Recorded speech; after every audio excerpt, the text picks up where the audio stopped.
Hello everyone, it's Jamarl Thomas. Welcome to the Progressive Soapbox. Hope you guys can hear me okay. Let me check this before I start.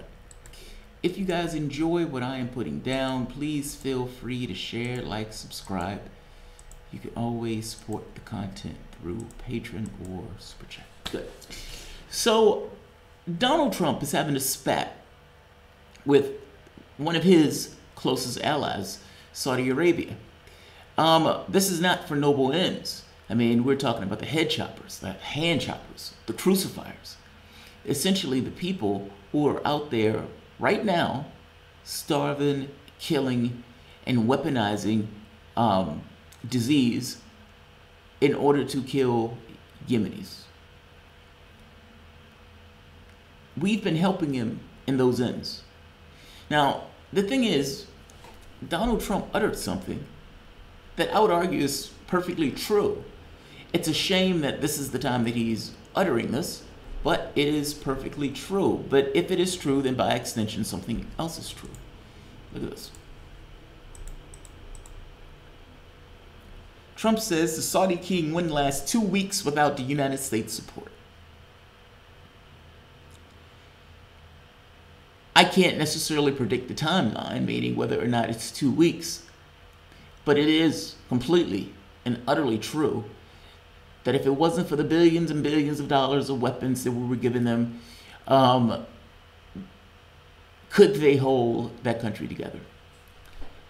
Whether or not they can hold the country together or not is a separate thought. But I want to deal with this one for the moment. At this moment, Saudi Arabia is laying waste to Yemen. In pursuit of laying waste to Yemen, because they don't particularly like the government that's taken over, they have murdered Yemenis, going so far as to bomb school buses. We supplied those bombs. Us. The billions of dollars in weapons deals. It was our companies that gave them those bombs and those weapons and those guns and those planes and all of those things that they use to essentially destroy and maim their population. They got those things from us and Western powers. They gave us oil, we gave them guns, and the world ticks along. Thing is, if what Trump says is true, that regime would collapse if it wasn't for the United States support, then we are completely culpable for what is taking place in Yemen right now. And Donald Trump, to some degree, has to own it, just like the previous president has to own it. There have been thousands of deaths and killings in Yemen, the richest country, or one of the richest countries, bombing and destroying one of the poorest countries. Take a look at this.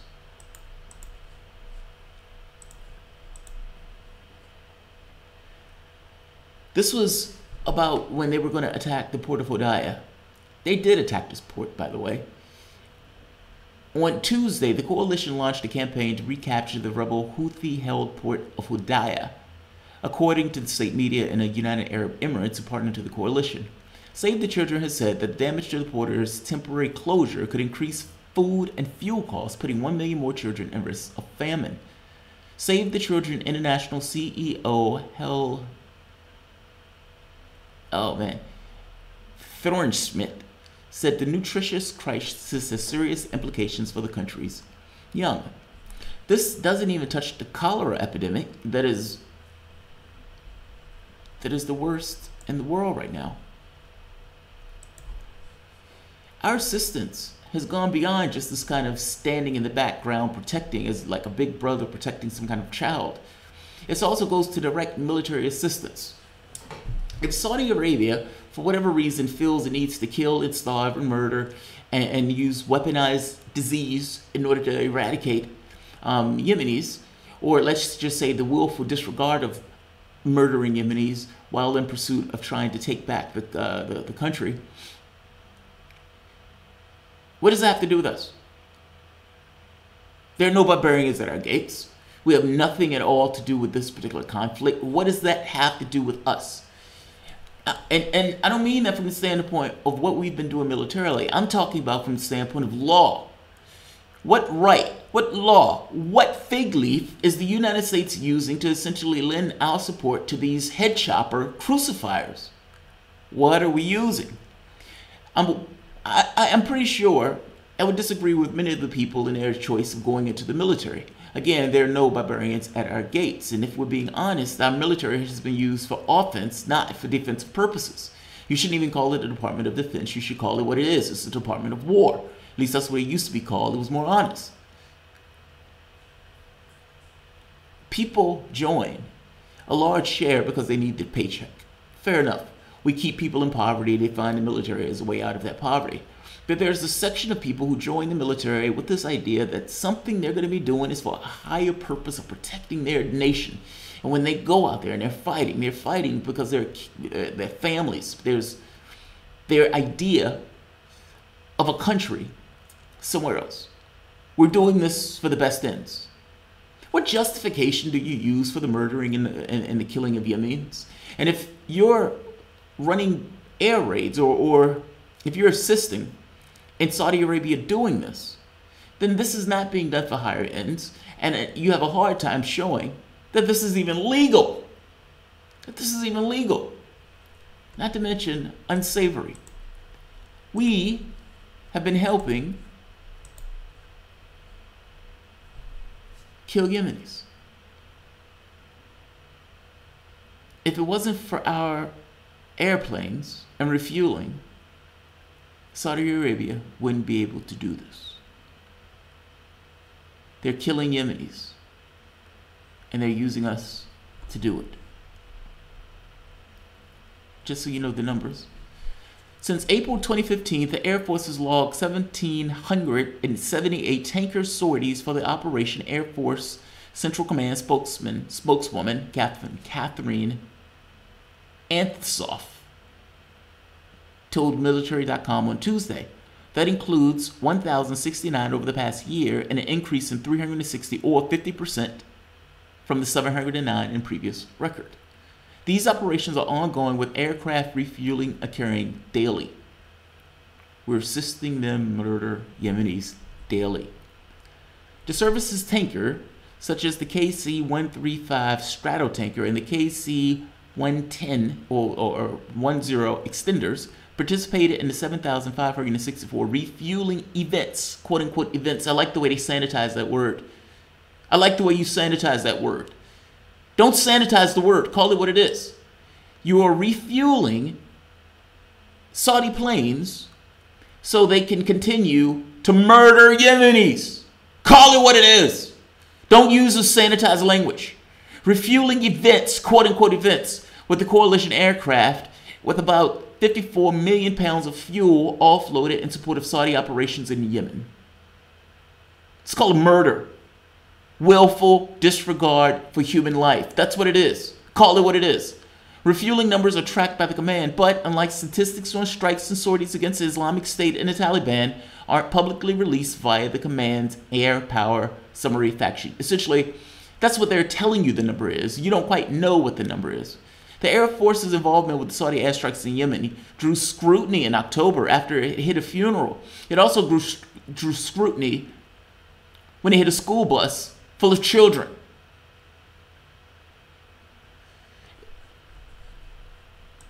Is this what you want your military participating in? Even if you're pro-military, whatever the hell that means, is this unsavory act, murdering and killing some of the poorest people in the Middle East, really what you want to be participating in? And if so, what law are you using to do it? And be honest about it. Not this bullshit of we're fighting Al-Qaeda. No, that's not what's taking place. Donald Trump, in this tweet, for all intents and purposes, is essentially claiming a certain degree of responsibility for this. If you wouldn't last 2 weeks, you wouldn't be able to carry out that murderous campaign. The reason Trump is saying this, meaning lashing out at the Saudi king, is because Donald Trump, there's an election coming up in November. And because that election coming up in November, gas prices are high. I think it's like $86 a barrel. That's a much higher price than they have been running. So Donald Trump wants them to increase oil production in order to head off what he considers or may consider a problem, in the campaign. He wants them to lower the price of oil. Now, you can imagine that if you're the Trump campaign and the price of oil has gone up based on something that you've done geopolitically, well, that looks bad, and that will adversely affect people's wallet.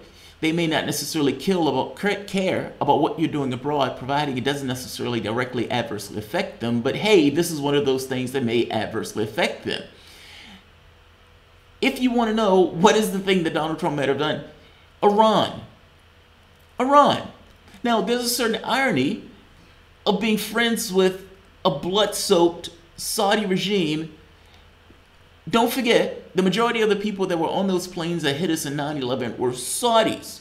These guys are head choppers and hand choppers, crucifiers. Our friends. By the same token, Iran is full of bad people. Now, because Donald Trump is putting sanctions on Iran, the goal is to try to keep Iran oil from coming out, meaning they don't necessarily want Iran to use oil. They want them to be able to bring down to zero Iranian oil shipments. Now, this is nonsense because many of the countries around the world told Trump to go fuck himself. This includes China and Russia, and if I'm not mistaken, Erdogan, Turkey, all of which saying we are sovereign nations and we do what we please. And in this case, we're perfectly pleased to accept Iranian oil. That said, this still had an adverse effect on the price. Now, not necessarily because of the number of barrels that were shipped, but more so for speculation that there will be a problem in the oil shipment. I hope that makes sense. It's the speculation of a problem of the oil based on geopolitical events that are taking place based on Trump's sanctions. And Trump wants to deaden the edges of what he's doing internationally. I hope that makes sense. Trump is essentially bringing in sanctions. Trump is essentially trying to prevent people from getting Iranian oil. That ideally would drive up the price of oil. He is trying to get Saudi Arabia to increase their barrel production. Saudi Arabia told him the barrel production is perfectly high enough as it is. We don't need to do anything else. And Trump lashes out, saying stuff like this. The Saudi king responded to this, by the way.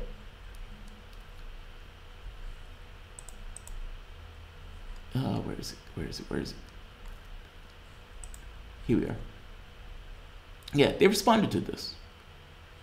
Saudi Arabia's Crown Prince Mohammed bin Salman, the guy that might have just murdered a Washington Post reporter, responded publicly to President Donald Trump's recent spat of tweets and statements concerning oil.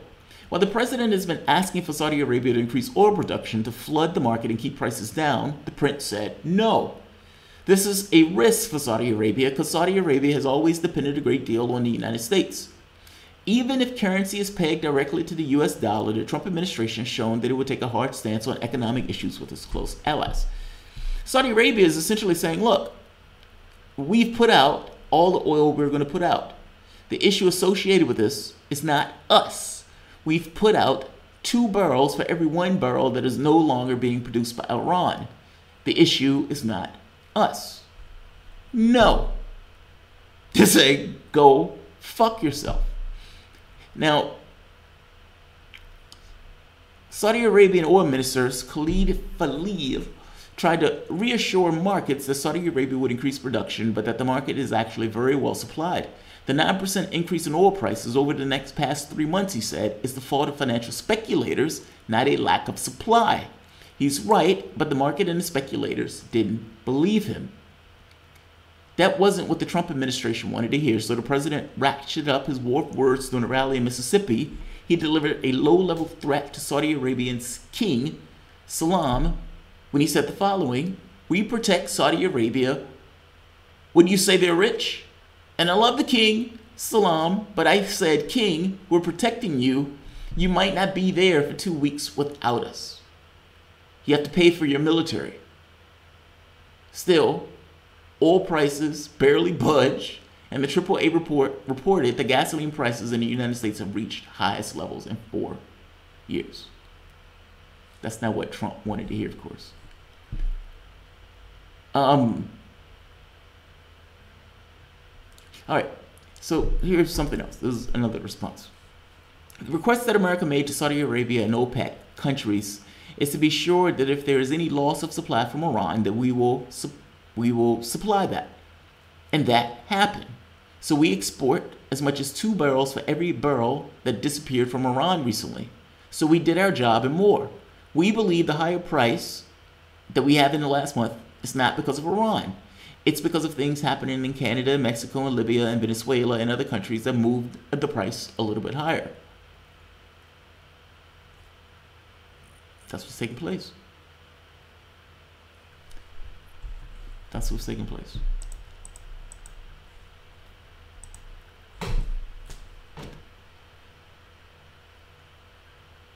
Do you really want your military to be used in the service of countries like this? Just saying. Just saying. All of this spat is over oil. Look, don't get me wrong. From the standpoint, I understand the politics of it. From the standpoint of Trump, it makes sense. Something that I'm doing in the world may increase the price, which may piss people off because the price went up based on something I did. So I need to ameliorate that by pushing these guys to flood the market with oil to lower the price. Mind you, that goes against their own personal self-interest, meaning the price of oil being $84 is great for them because at the end of the day, people still need to buy oil and they're still going to make the money off the barrels of oil. But politically dangerous for Trump. All of this theater where he's out there bashing them in this way has everything to do with the spat that he's having with a political issue he's having here based on the geopolitical things that he's caused with the sanctions on Iran and pulling out the deal. So I hope that makes sense. Krillin876, were there any reporters asking Melania about Yemen? Oh, that I don't know. That I don't know. Krillin, no BS. I heard an interview with the U.S. general. He said, we are saving Yemeni lives because without our intel, Saudi Arabia will bomb more indiscriminately. Even more would die if we weren't helping. The wild part about that, in this document, they're telling the military.com that they're not providing intel. Saudi Arabia coalition jet bombing Houthi rebel sites, Yemen increase, right? Right. Let's see. U.S. Central Command officials have said that the U.S. provides only refueling support to Saudi Arabia coalition aircraft. We have not provided any kind of intel to carry out strikes. Major Josh Jacks, media chief at CENTCOM, told military.com. Now, he could be lying. That's possible. It's possible that things have changed where they have started to provide intel. I don't know. I just asked the basic question, do you really want your military in the service of these ruthless, blood-soaked people who were potentially involved with the attacks on 9/11? Do you want your military used in the service of these people, especially when, what law are you using to justify the use of this? Bernie Sanders has joined hands, I forget the name of the Republican, Mike Lee, I believe, to try to bring a bill to stop our involvement in this conflict. And honestly, I suggest that anybody that's looking at this, but at the very least, regardless of which side you are in the political spectrum, should not want our military used for this. It's fucking nonsense. The article I read was about 6 months ago about the intel. This article was about 6 months ago.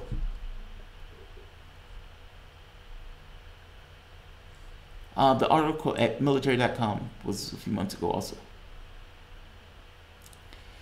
All right, guys, I'm not going to keep this one any longer than I have. The Yemen thing pisses me off. I have a cousin in the military. My wife has a brother that was in the military. If I'm not mistaken, he's still in the military. I don't want my cousin, nor do I want her brother. Decent human beings with family and everything else, used in the service of a blood-soaked psychopath set of plutocrats or aristocrats in that particular society that has garnered complete and absolute power with the help of the weapons that they're getting from the United States. You could say this kind of protection racket that the United States is given in this case. Why the hell would I want any of my family members involved in stuff like that? I don't know why anybody would want their family members involved in stuff like this, particularly for people like this. No, it's Rouhani bill to stop refueling. No, it's Sanders. It's Sanders. Building a global democratic movement to counter authoritarianism on YouTube. Winger, only if we were lucky. I wish TV satellites would blow up. More indiscriminately. I love that. I love that. All right. Kinky, if there's a press conference with Bernie Sanders and Mike Lee standing arm in arm, putting out a bill to stop the bombing in Yemen. Also with this idea of putting a restraint on Syria, saying that the Syria thing is, he said he doubts it's legal, something to that effect. Fact is, if you make the argument that Yemen is illegal, then by extension, to some degree, Syria becomes illegal, because if you don't have a justification to be in Yemen, you damn sure don't have one to be in Syria. So, let's be honest. All right, I'm going to end this here. If you guys enjoy the content, please feel free to share, like, subscribe. You can always support the Patreon. Thanks all. I see you shortly.